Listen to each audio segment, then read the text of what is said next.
Hello, അസ്സലാമു അലൈക്കും. എല്ലാവർക്കും നമസ്കാരം. എല്ലാവർക്കും സുഖമാണെന്ന് വിചാരിക്കുന്നു. അപ്പോൾ നമ്മൾ ഇന്ന് ഉണ്ടാക്കാൻ പോണ ഒരു ചായൻ്റെ കടിയാട്ടോ. അപ്പോൾ ഞാൻ ഉണ്ടാക്കാൻ പോണത് എന്താണെന്നറിയോ? ചോളപ്പുട്ടാണ് കേട്ടോ. ചോളപ്പുട്ട് ഇതാ, ചോളം ഇതുണ്ടോ, ആ ലൈറ്റ് ഇട്ടോ,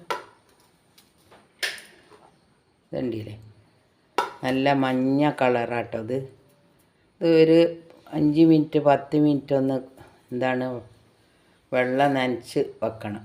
അത് നല്ല ടേസ്റ്റാണ്. നല്ല തേങ്ങയൊക്കെ ഇടണം കേട്ടോ. തേങ്ങ നല്ല പോലെ ഇടണം. എന്നാലും കറീൻ്റെ ഒന്നും ആവശ്യമില്ല. നമുക്ക് പഴമോ പപ്പടമോ പഞ്ചസാര എന്തെങ്കിലും കൂട്ടി തിന്നാൽ മതി. നല്ല ടേസ്റ്റാണ്. അപ്പോൾ ഇതാണ് ഇന്ന് ഉണ്ടാക്കാൻ പോകുന്നത്. അപ്പോൾ ഇത് നിങ്ങളെയും കൂടി ഒന്ന് കാണിക്കാമെന്ന് വിചാരിച്ചിട്ടാട്ടോ.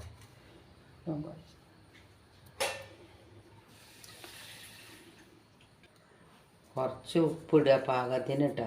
എന്നിട്ടൊന്ന് പച്ചവെള്ളം ഒഴിച്ചൊന്ന് കുഴച്ച് വെച്ചാൽ മതി.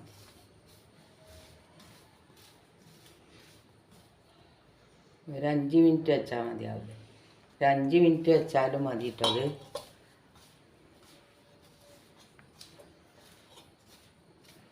കാരണം പൊടി നല്ല നല്ല വറുത്ത പൊടിയായിരിക്കും. ഇത് നല്ല വറുത്ത മാതിരി. ഇതിപ്പോൾ നമ്മൾ കടയിൽ നിന്ന് വാങ്ങിയതാണ് കേട്ടോ.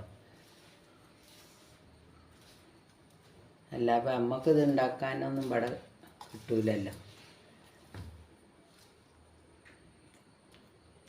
നല്ല ടേസ്റ്റ് ഉണ്ട്. ഞാൻ ഒരു പ്രാവശ്യം അത് ഉണ്ടാക്കി നോക്കിയിട്ട് അങ്ങക്ക് കാണിച്ചു തരുന്നത്. ഇതാദ്യം ഒന്ന് ഉണ്ടാക്കിയതാണ്. ഇതിൽ കുറച്ച് പൊടിയുള്ളൂ. ഒന്ന് ഉണ്ടാക്കിയിട്ട് ടേസ്റ്റ് ഉണ്ടെന്ന് കണ്ടപ്പോൾ നമുക്കൊന്ന് കാണിക്കാമെന്ന് വിചാരിച്ച്. അപ്പോൾ ഇതൊന്ന് നനച്ചിട്ട് ഞാൻ ഒരു 5 മിനിറ്റ് അവിടെ നിൽക്കട്ടെ കേട്ടോ. എന്നിട്ട് കാണിച്ചു തരാം. ചുടുന്ന സാധാരണ നമ്മളെ പുട്ടും കുറ്റി അടുപ്പത്ത് വെള്ളം വെച്ചിട്ട് കുറ്റിയിലിട്ട് ചുട്ടെടുക്കുക. ഇത്രയേ ഉള്ളൂ. പുട്ടിടാൻ അറിയാത്തവരാരും ഇല്ലല്ലോ.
അതും കൂടി ഇട്ടാലോ? അതും കൂടി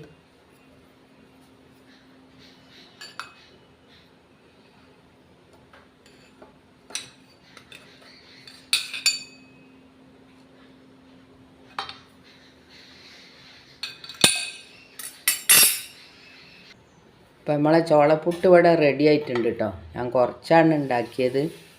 അപ്പം നിങ്ങൾ ഇതുപോലെ തന്നെ ഉണ്ടാക്കി നോക്കുക. ഉണ്ടാക്കാത്ത ആൾക്കാരുണ്ടെങ്കിൽ നല്ല ടേസ്റ്റാണ്. ഇപ്പോൾ കറി ഉണ്ടെങ്കിൽ അത് കൂട്ടിയും കഴിക്കാട്ടോ. അപ്പോൾ ഇതിക്ക് നല്ലത് അങ്ങനെ എനിക്ക് തോന്നിയിട്ടുള്ളത്. അപ്പോൾ നിങ്ങൾക്ക് എല്ലാവർക്കും സുഖമാണെന്ന് വിചാരിക്കണ്. എല്ലാവരും ഇതുപോലെയൊക്കെ ഉണ്ടാക്കുക, കഴിക്കുക. എന്നിപ്പോൾ അരിൻ്റെ ഭക്ഷണം തന്നെ ഉണ്ടല്ലോ. അപ്പോൾ അതുകൊണ്ടൊന്ന് മാറ്റി ഉണ്ടാക്കി നോക്കിയതാട്ടോ. അപ്പോൾ നിങ്ങൾക്കൊക്കെ ഇഷ്ടപ്പെടും. കുട്ടികൾക്കൊക്കെ ഈ കളറൊക്കെ കാണുമ്പോൾ നല്ല ഇഷ്ടമായിരിക്കും. അപ്പോൾ എല്ലാവരും നമുക്ക് ഒന്ന് സബ്സ്ക്രൈബ് ചെയ്യുക, സപ്പോർട്ട് ചെയ്യുക, ലൈക്ക് ചെയ്യുക. എല്ലാവരോടും നന്ദി, നമസ്കാരം, അസ്സലാമു അലൈക്കും.